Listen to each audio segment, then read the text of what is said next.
Bismillahirrahmanirrahim. Assalamualaikum warahmatullahi wabarakatuh. Alhamdulillah. Alhamdulillahilladzi hadana lil Islam wa razaqana Allahu 'alal iman wa 'arrafana haqiqatal ihsan. Asyhadu an la ilaha illallah wahdahu la syarika lah wa nashhadu anna Muhammadan 'abduhu wa rasuluhu la nabiyya wa la rasulahu ba'dah. Allahumma salli wa sallim wa zid wa an'im ala 'abdika wa rasulika nabiyyina wa maulana sayyidina Muhammadin asyrafil anbiya'i wal mursalin wa ala alihi wa ashabihi ajma'in, amma ba'd. Qala Allah ta'ala fil Qur'anil Karim mudzakiran bidzalik, a'udzu billahi minasy syaithanir rajim. Ya ayyuhalladzina amanu taqullaha haqqa tuqatih wa la tamutunna illa wa antum muslimun. Bapak, Ibu-ibu, hadirin jemaah salat subuh yang dimuliakan Allah Subhanahu wa taala. Bersyukur kita kepada Allah, kita pada saat ini masih di bulan Syawal, di tanggal 21 Syawal 1446 Hijriah, bertepatan pada tanggal 20 April 2025 Masehi. Kita masih diberikan kekuatan, kemudahan-kemudahan untuk terus berada dalam ketaatan. Kita bermohon kepada Allah, mudah-mudahan seluruh ketaatan yang kita lakukan, amal saleh yang kita laksanakan senantiasa diterima oleh Allah Subhanahu wa taala, menjadi wasilah diampuninya dosa-dosa kita, diselamatkan kita dan keluarga kita beserta umat muslim dan muslimat di dunia ini sampai ke akhirat nanti. Kalau kita masih mau puasa Syawal, masih sempat, yang ada yang selesai, masih ada waktu 9 hari lagi untuk berpuasa Syawal. Hadirin rahimakumullah, tak lupa kita juga memperbanyak salawat serta salam pada Nabi Allah Muhammad sallallahu alaihi wasallam. Beliaulah suri tauladan yang terbaik dalam kehidupan kita. Apabila kita mengikuti apa yang beliau contohkan, insyaallah kita tidak akan tersesat selama-lamanya. Kita akan selalu selamat. Baik itu bagaimana hubungan kita kepada Allah dan juga bagaimana hubungan kita terhadap manusia. Menghadapi setiap persoalan, kalau kita selalu mencontoh Rasul sallallahu alaihi wasallam, pastinya kita akan jauh dari namanya kesesatan, jauh dari namanya kegelisahan, apalagi keputusasaan. Karena banyak sekali sebagian yang masih berstatus umat muslim yang dia mengakhiri hidupnya gara-gara dia tidak sanggup menghadapi masalah, tidak sanggup menghadapi ujian yang dia harus lewati dalam kehidupannya. Ada yang bunuh diri dan lain sebagainya. Bunuh diri merupakan dosa yang sangat besar karena dia menolak daripada takdir Allah, karena ada alasan tidak kuat menghadapi ujian hidupnya sehingga dia mengakhiri hidupnya. Dan ini diharamkan oleh Allah Subhanahu wa taala.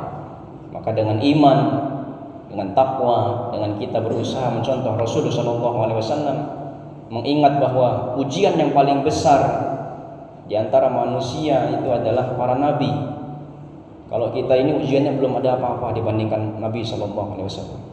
Bagaimana kita lihat Nabi Nuh alaihi salam, yang dia jangankan umatnya, anak istrinya itu membangkang kepadanya, sampai-sampai mereka kena azab. Jadi kalau kita punya keluarga yang mungkin tidak patuh dengan kita, yang dia mungkin membenci kita, siapapun dia, ingat Nabi Nuh alaihi salam bukan hanya umatnya, tetapi anak kandungnya, istri tercintanya itu menolak Nabi Nuh alaihi salam. Kalau kita merasa mungkin kondisi kita dikejar-kejar oleh musuh dan lain sebagainya, yang dipantas kita ucapkan berat itu adalah Nabi Musa alaihissalam. Bagaimana dia sejak kecil diburu oleh Fir'aun. sampai dia dewasa, sampai dia menjadi pemimpin umat, dikejar-kejar sampai mau dibunuh. Tapi kalau kita bandingkan dengan kita, mungkin kita tidak sampai seperti itu. Mungkin kita dikejar sama debt collector aja, dikejar sama ini aja istilahnya. Ini Fir'aun mengejar Nabi Musa alaihissalam sampai mau diancam dibunuh. Tetapi beliau diselamatkan oleh Allah Subhanahu wa taala karena tawakalnya kepada Allah. Kalau kita mungkin merasa dibenci oleh orang tua kita dan seterusnya, kita masih melihat Nabi Ibrahim alaihissalam yang dia dibakar hidup-hidup oleh pada saat itu dia menentang daripada ajaran ayahnya yang menyembah berhala. Lebih berat lagi, luar biasa yang dia hadapi. Dan kalau kita bisa mau melihat lagi bagaimana sejarah Nabi Muhammad sallallahu alaihi wasallam, ujian yang lebih besar lagi. Dia lagi sholat itu ditaruh ari-ari unta di punggungnya itu. Tapi beliau masih sabar. Pamannya sendiri, ya, Abu Lahab itu adalah paman. Itu menentang apa yang dia sampaikan. Ya. Kemudian dia juga sampai-sampai giginya patah. Nabi Muhammad itu giginya patah. Giginya patah gara-gara dilempari oleh orang-orang Taif, kaum Taif, karena dia menentang ajaran daripada Nabi Muhammad sallallahu alaihi wasallam. Belum lagi pada saat sakaratul maut, Nabi Muhammad sallallahu alaihi wasallam itu sampai-sampai sebelum meninggal itu 14 hari ada sakit yang cukup menyiksa diri beliau. Sampai-sampai Fatimah putri beliau tercinta itu sampai berbicara seperti ini kepada Nabi Muhammad SAW. Wahai ayahku, alangkah beratnya ujianmu ini. Alangkah beratnya ujianmu ini. Fatimah radhiyallahu anha mengucapkan itu kepada Nabi Muhammad SAW. Tapi Rasulullah SAW menjawab dengan lembut, wahai Fatimah, wahai putriku, setelah ini ayah tidak akan menghadapi ujian lagi. Jadi kalau kita lihat ujian kita lihat cobaan yang kita hadapi di dunia ini, kalau kita bandingkan dengan ujian yang dihadapi oleh para nabi sallallahu alaihi wasallam, Nabi alaihi wasallam, itu luar biasa, tidak ada apa-apanya betul. Makanya tidak ada alasan untuk kita putus asa. Tidak ada alasan untuk kita mengeluh kepada Allah. Seberapapun besar ujian yang kita hadapi, ingatlah para nabi itu lebih besar lagi ujiannya. Maka kita hadapi saja, kita nikmati kehidupan ini. Mudah-mudahan dengan ujian yang Allah hadirkan dalam kehidupan kita, takdir yang dihadapkan dalam kehidupan kita, ketika kita ikhlas, ketika kita selalu berusaha untuk tawakal kepada Allah, menjadi salah satu penggugur dosa-dosa kita. Yang mana tujuan daripada amal ibadah yang kita lakukan dimulai dari Ramadan kemarin, ya, salat tarawih kita, mencari Lailatul Qadar, semuanya adalah tujuannya adalah ghufira lahu ma taqaddama min dzambi, agar kita diampuni dosa-dosanya. Tidak lain tidak bukan.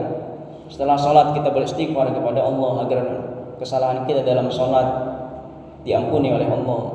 Bahkan kita kalau mau berbakti kepada kedua orang tua, doanya adalah Rabbighfirli wali walidayya warhamhuma kama rabbayani shaghira. Lagi-lagi kita ingin diampuni orang tua kita. Bahkan ya, Aisyah radhiyallahu taala anha itu minta doa kepada Rasulullah sallallahu alaihi wasallam, suaminya. Doanya apa yang disampaikan oleh Rasulullah? Allahumma ighfirli Aisyah. Ya Allah, ampunilah Aisyah. Padahal Aisyah itu adalah istri Nabi, tapi didoakan masih diampuni juga, dimohonkan ampunan. Bahkan kalau kita menyolati jenazah, di takbir ketiganya kita Allahumma ighfir lahu, ya, lagi-lagi kita agar memohon jenazah ini diampuni oleh Allah Subhanahu wa taala. Dan begitu juga dengan ujian yang kita hadapi saat ini.